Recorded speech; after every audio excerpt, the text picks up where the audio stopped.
Dore dore nabuze controle. Wagira ngo nafashe drogue.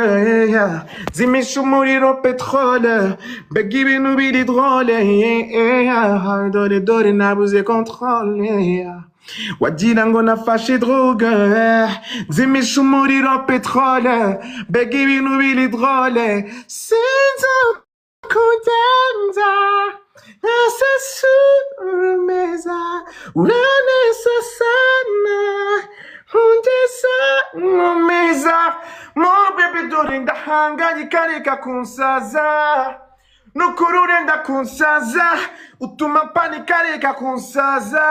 Tu me déranges mais t'es manipulé. So ibintu byinshi, mfite indirimbo zitwa za Belong to Me, mfite indirimbo zitwa za To Us, ama R&B, mfite ama funk, mfite ama piano y'ama 3 steps. So I can do a lot of things.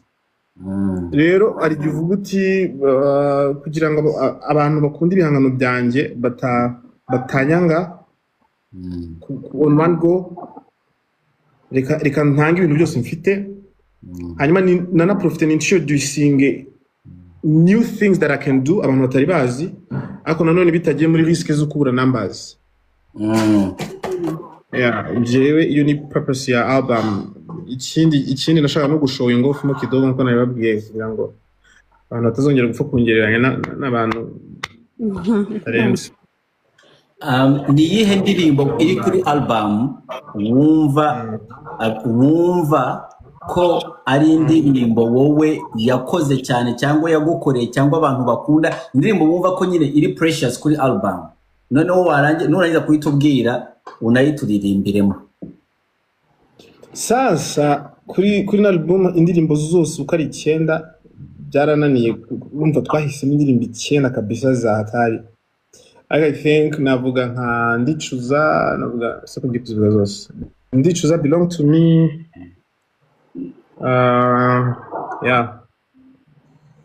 Ndumva navuga Ndicuza Belong to Me, To Us. Ese nanzaza n'amasambo ko ari sawa. Ingiye kamitemo uturirimberemo Nzaza. Ako gitari yanjye rero. Ufite gitari? Nukagenda mumure baraje, araje ni mwiza mu Rwanda, mumure barasa n'akazuba, numamagara nzaza, nimugire ibirori nzaza, nimwibarukana bwo nzaza, nzaza mama we nzaza. Christopher. Christopher. Safari muri comment yateye akavuyo. Niki kivuye none? Telefone, mu mwaka telefone. Telefone ni maboko. Telefone ni maboko atari meza. Shafi ni nkubaganye. Mbuze kuntu watorna cameraman. Ibintu si byanjye. Oya wogumaho ni wo dushaka. Dore hano hari dore ya ntebe nakubwiye, dore ya ntebe sinababwiye abanyarwanda kazuko Shafi baba mucumbikiye mu ntebe. Uriya so Shafi ni bamucumbikiye mu ntebe si hari yari. Nabi. Shafi avuye kwa Christopher koza imodoka ahise agenda kuryama nijoro aho agomba kuryama. Arushe. Ahise ajya kuryama. Promotion ntabwo uri umuntu ukunze gupromotinga kwiruka inyuma y'umuziki, urimo urapromotinga nk'uko wavuga ba Bruce Melody bajya babikora.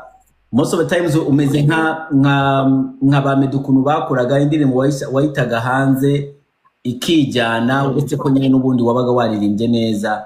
Kubera iki ubu ngubu wumvishe ko bikenewe ko wakora media tour? Ibintu byarahindutse ikindi nari maze imyaka myinshi nahura n'abantu. I felt like I had to do it kubera not only for me or for the promotion, but also for my fans, you know, bakamenya wa mugani ngo mvuga nte mbyumva nte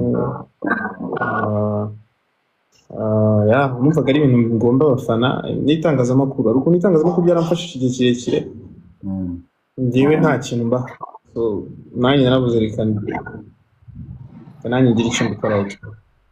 So nibi ngibi biri mu buryo bwo gupromoting indirimbo yawe ariko giving a back to the media. Yeah. Nawe umuntu wamfashe uribuka ku concert nari mfite Montreal na Ottawa razigiye pe rwose ku buryo ntacyo nakwima nani ngifite ikindi n'ukuntu ni hari umuzungukazi yigeze kubwira ngo ibuye rimwe ngo ryica inyoni ebyiri ngo why would you kill a bird but ngo ibuye rimwe ngo ryica inyoni ebyiri akavuga ngo why would you kill a bird ngo kubera iki wakwica inyoni. Yeah, so wenda si kwica inyoni ariko ni ikintu kibaho harimo n'ibintu byinshi harimo n'agakemistry ariko ufitanye n'umuntu buriya muri interviewinga basanzwe muganira productive. I don't think ko byakoroha cyangwa se byanaba byiza ariko yeah. Iri joro n'indirimbo ya mbere genda baje kumenya nyine wari waririmbye na Dani Nanone. Dani Nanone ufite amakuru ye cyane ni inshuti yawe ra? Yeah, turavugana. I think yaje na hano nko mu mezi nkangashize. None ko ubitekerezaho iki ko mwese mwigeze kuzimira rimwe mugarukira icyarimwe? Niki wabivuga? Generation yacu nta mikino twaje tuje buriya Dani Bruce ako nino generation twaje nta blague gisa cy'inganzo gisa ni nyuma yacu. So twebwe umuntu waje akabimakinga twaje ari competition ya danger urumva hari Medi na Ben barabanye buryo abantu nta kindi kintu bashaka kumva ku buryo koraga n'indirimbo ikaba instar ariko ugakomeza ukaba uri umuntu usanzwe indirimbo zikakurusha power. Indirimbo igaza King James nawe yari kurwana bigeze harafatisha ariko urumva hakaba hejuru Ben na Medi then James of course na Knowless icyo gihe n'abasigaye bose urumva harimo ba Urban Boys ba Dream Boys nanjye na Bruce tukajya munsi ibintu tukabyanga kubi rero twavuga ko si bro atipe baraturusha kuririmba se umva turarwana kabisa ibana tukajya mukora audio ya fresh kubwo bwana uko indirimbo uvuga uti umuntu wakunze Medi nanjye aranyumva kandi arumva ndenze cyangwa se umuntu akunze Ben. So arukuntu rero kwa twahuye na challenges zo kwistablishinga muri music industry ntago ikindi twebwe turi n'abantu nyine bagenda bakiga bagenda ukiga production ukiga kuririmba kandi ubizi ariko kugira ngo hatagira umuntu ukujya hejuru. Rero kubera izo hardship twagiye ducamo byageze ahantu ikigoye no gufata icyemezo uvuga ngo hano antuka ibishoboka no turi n'abantu bazi kubana n'abantu benshi ku buryo nyine dufite supporting system iri strong dufite na catalogue iri serieux buriya abenshi ndikuvuga generation nagiye mubwira dufite catalogue iri serieux. So nago rero igihe cyose washakira gukora ikintu ntago byakugora. Ibibazo byanjye bimwe bigenda bitari seriye ariko nyine nkakibaza kubera abantu bakivuze bajya bavuga ko muri generation yanyu ngo Bruce Melody ni umurozi ese nawe ugira umupfumu karabaye kugira niyo mpamvu mwagarutse rega bazima baragenda bagaherayo mwebwe mukahita mugaruka.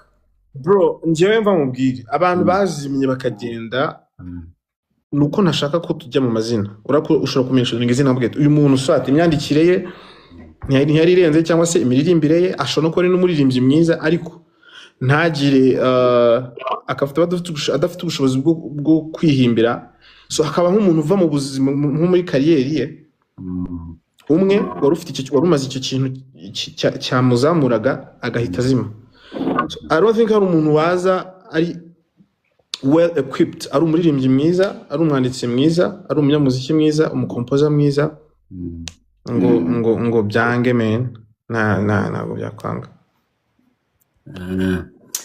Ndashaka nta birozi rero nta birozi kabisa. Ikiganiro ndashaka ko kiba nkaho kirangira dukoze ntago twakwirirwa hano nta nubwo nshaka ko uhaguma cyane ibindi bintu abantu baraza kubikubariza handi ubwo uri muri media tour, ariko ubaye uri umuntu wakwadvisinga The Ben muri uno mwanya wamwadvisinga iki? abari codinga muri coding Ben inshuti yanjye cyane kandi mfite nimero ye. Ntumbwire ko nta kintu ugiye kutubwira. Nta kintu nakubwire gute se kandi nagira Ben inama hano kandi mfite nimero ye n'inshuti yanjye. Actually ni muntu duhura kenshi n'ejo bundi yari hano ku muri anniversaire yanjye. Ntago rero ntago namugira inama hano men. Sorry. Ngiye mfite ikibazo nanjye. Bruce ntago wayimugira hano. N'abajama banyu kuri iki nabagira inama hano kandi gusa ikintu nababwira bo yakwingiza uyu nguyu umugira inama. Gusa ikintu ngiye nabwira Bruce na Ben ni nizeye ko bamenye nyine gutandukanya iriya hangana ko nta n'intambara birimo nubwo ntemeranyaga nabyo. Number one you know badutemo n'akaririmbo bombi I think kakaba karenze. Iyo niyo advice ubahaye? Musabe nta nubwo ari advice.